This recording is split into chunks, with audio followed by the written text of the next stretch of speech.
Why don't you tell the fans a little bit about Robert Saleh? You're a 49ers fan. I think a lot of Jet fans are very excited. We're also hearing that Mike LaFleur is going with him from the 49ers staff. He was the wide receiving coach. He will be the offensive coordinator. He's an up-and-coming offensive coordinator. Some people think in the next 2 or 3 years he's going to be a highly profiled head coach in the NFL. Why don't you tell the fans what should we be excited for with these two guys? Number one, Robert Saleh's passion. Dude's got passion for the game. He was a linebackers coach in Seattle, too, when Seattle had the Legion of Boom. So you saw how passionate that defense was. Then you see the 49ers. When he got to the 49ers, their defense was horrible. Like, it was young. The Niners were on the downside, and he took a team that was kind of not even put together yet. It was Shanahan's first year, I believe, and he made it a respectable defense. So Saleh, as a defensive coach, is an incredibly intelligent man. He's got passion. He's got structure. So his team follows him. His team listens to him, and he doesn't have guys who lash out. Everybody buys in. He sets a system. Everybody buys in. LaFleur, he's an offensive coach that he gets his guy. So Deebo Samuel was their guy. Brandon Ayuk was their guy. Obviously, they traded up for Ayuk. They coached Deebo Samuel in the Senior Bowl, and they got those two guys. And it's just his eye for talent. I feel like they have an eye for talent at the wide receiver position. I mean, we all liked Deebo Samuel and Ayuk from his standpoint, but I saw Ayuk was more like a second, third rounder. Deebo Samuel was definitely a second rounder, and they traded up for Ayuk in the first round, and it paid off. I mean, now you're going to be running these jet sweeps. You're going to be running these bubble screens. You're going to be running a lot across the middle. It's yards after the catch, man. And you already have Jamison Crowder there, who's killer with that, and he's got a rapport with Sam Darnold. So I think, honestly, next year, Jamison Crowder is going to have an even better year than he had these past 2 years. So give me one player, without knowing anything with the situations. You can anticipate all you want with free agency in the draft. One player that you think people are going to draft too high that you think could bust, and one sleeper that you think they could get in a double-digit round for this fantasy season, if you were to tell me right now. Oh, let's see. All right. So just one? One for each, yeah. Okay. One guy I think people are going to overdraft because they fell in love with him this year, and I'm going to catch a lot for this, is Gabriel Davis from Buffalo. He came on strong at the end of the year, and I like him, but what happened to him this weekend? He had 4 targets, 0 catches.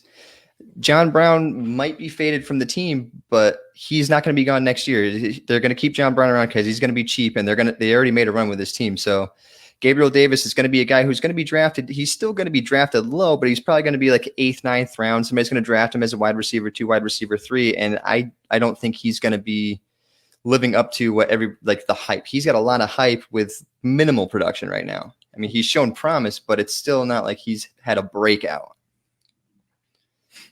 So what about the other way? The 10th round, maybe 9th round, like late round value that you think will be a big breakout this year that you think? Damien Harris with New England, running back. I mean, nobody ever really talks about him, but when he played this year, when he got a full workload, he was pretty dominant, really. I mean, he wasn't like he's not your all around back, but he is like a 5-yard per carry guy. And when you're in fantasy, if you get a guy who's getting 15, 16 touches a game, he's getting 5 yards per carry, you're pretty happy with that. And he's going to be the goal line back in New England. I think Sonny Michel is going to be gone. James White was faded already for Rex Burkhead. So I think that running back group is going to all of a sudden start to fizzle out, and it's going to be Damien Harris. Who would have thought that Bill Belichick's drafts in the last 4 years with Sonny Michel was a first-round draft pick? He's out. James White, who was a big part of a couple of their Super Bowls, he should have been the MVP of the Super Bowl when they went to overtime against Atlanta, and they gave it to Brady. He's gone. Are you surprised that Bill Belichick in the last couple of years has not been successful in the draft? Because this guy has been a mastermind when it comes to drafting. 100%, because he has been. He gets guys and they just succeed in his system. I don't know I think Bill's starting to lose some of his passion. I really do. I think they've had issues with Kraft over the years, like the past year or two. Him and Kraft haven't seen eye to eye. Tom Brady's gone. I think Bill's kind of just like, all right, I'm gonna get some guys. I'm gonna fill some needs, but whatever. You're for the future. I really think that when he gets some of his guys back from COVID-19, missing the whole season, and they find themselves a quarterback, because Bill Belichick's going to be either trading for a quarterback this offseason, and I've been calling it, and I'm going to say it again. Matthew Stafford is a guy that would fit the culture of the Patriots, and he would be an unbelievable quarterback. I don't want to see him because I'm a Jet fan. I do not want to see Matthew Stafford in the AFC East. I don't want to see him in the AFC East. But this guy is an accurate thrower, a great arm, and with the weapons that the Patriots could have, especially throughout this draft, and even some of the guys that they missed. Edelman didn't really play this year, losing him. What's his name again from Arizona State? Who really N'Keal Harry has not really done anything yet. I told everybody I did not like N'Keal Harry as early as he got drafted in the first round. I did not think he was a first round draft pick. I thought he was the second round. No, Speedy loved him. I did. Speedy loved him. I did, but I worried about him for fantasy, though, because with the Patriots, I didn't know, because they never had big body receivers, but I loved him as a talent at the time. I didn't. Well, he's got that big body, but he just can't separate one bit. So if you can't separate, you're not getting targeted. Exactly. And that's what makes Edelman so special, is his separation, opening up the separation in the slot and what he does on inside and out. That's what makes him so great. And you're starting to see that more in wide receivers these days. So not everybody's looking for that hairy type player. They're looking for guys like Stephon Diggs, Devontae Adams, who can line up inside, outside, and it's route running.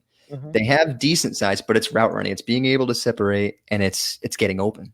So who do you think? I'm sorry to cut it. Who is the wide receiver in this year's draft that really, really stands out to you?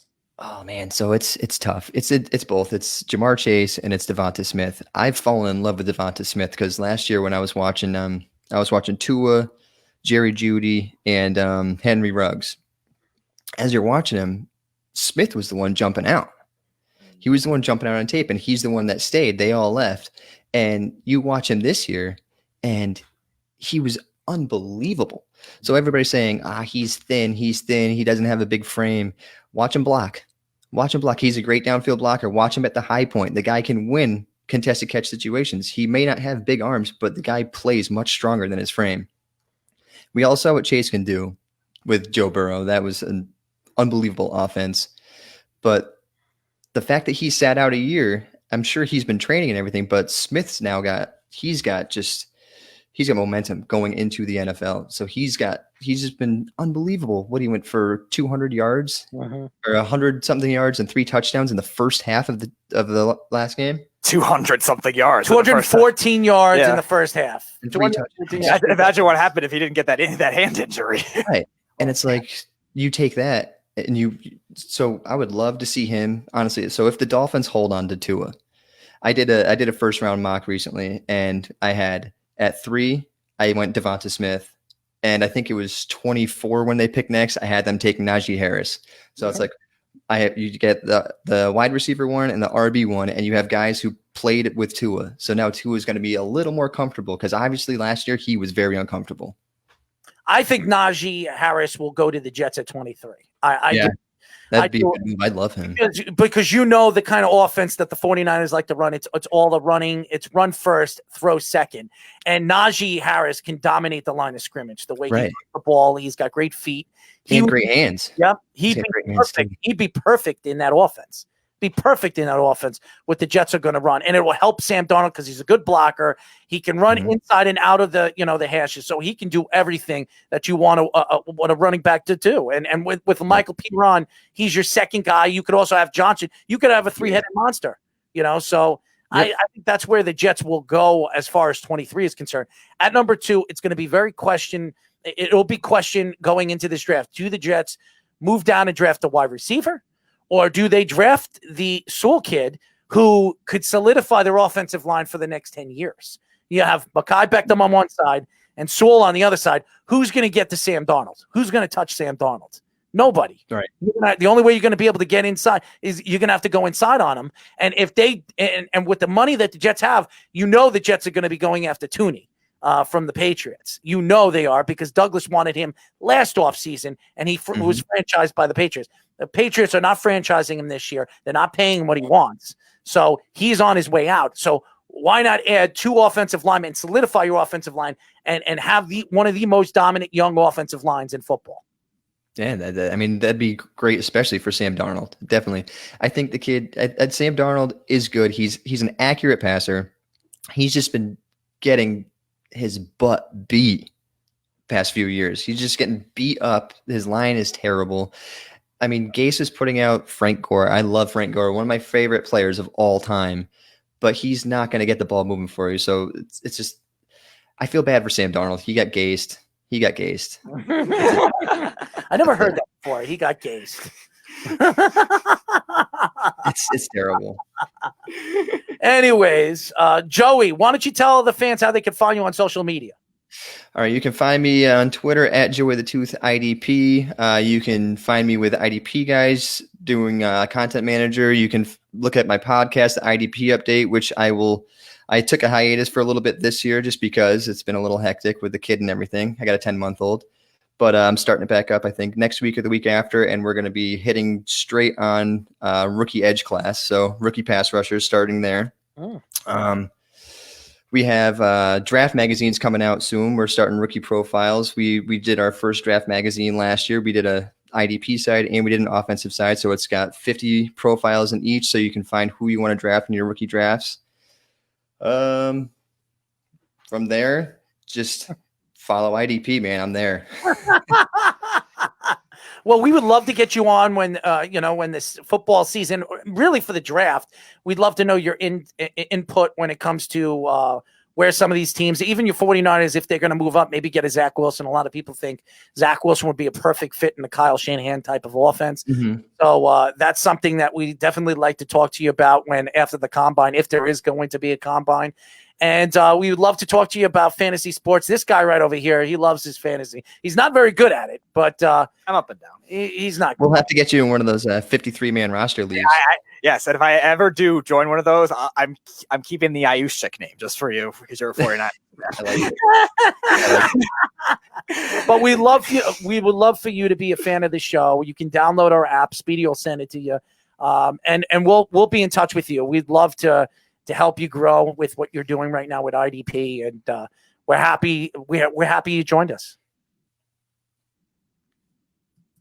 Yeah, and if you want to talk some basketball too, I'm getting into the fantasy basketball too, but I've been a big fan of basketball. Unfortunately, Celtics fan for you. Sorry. Oh well, I just started fantasy. Sorry, I love chatting basketball. Yeah, well, you'll love my partner, Mikey C, who's a big Celtic fan too, and he's been telling me for the last couple of months that RJ Barrett is going to be a bust, and I said, well, if he's going to be a bust, why does he have better numbers than Tatum his first 2 years? And he says, well, that's going to change. So, it hasn't. So the one difference between the two that I will say, RJ Barrett's not going to be a bust by any means, but it's efficiency. He needs to be a little more efficient. Tatum was efficient. He's always been efficient. Barrett's a little bit of a wildfire, but if he can get his game under control a little more, sky's the limit. Oh, absolutely. Mr. Tooth, thank you for joining us, and we're definitely going to get you on again. We really loved your insight on fantasy sports, your insight with football, the football season. Robert Saleh, I mean, you gave us so much good information. Thank you for joining us. No problem. Thanks for having me on, guys.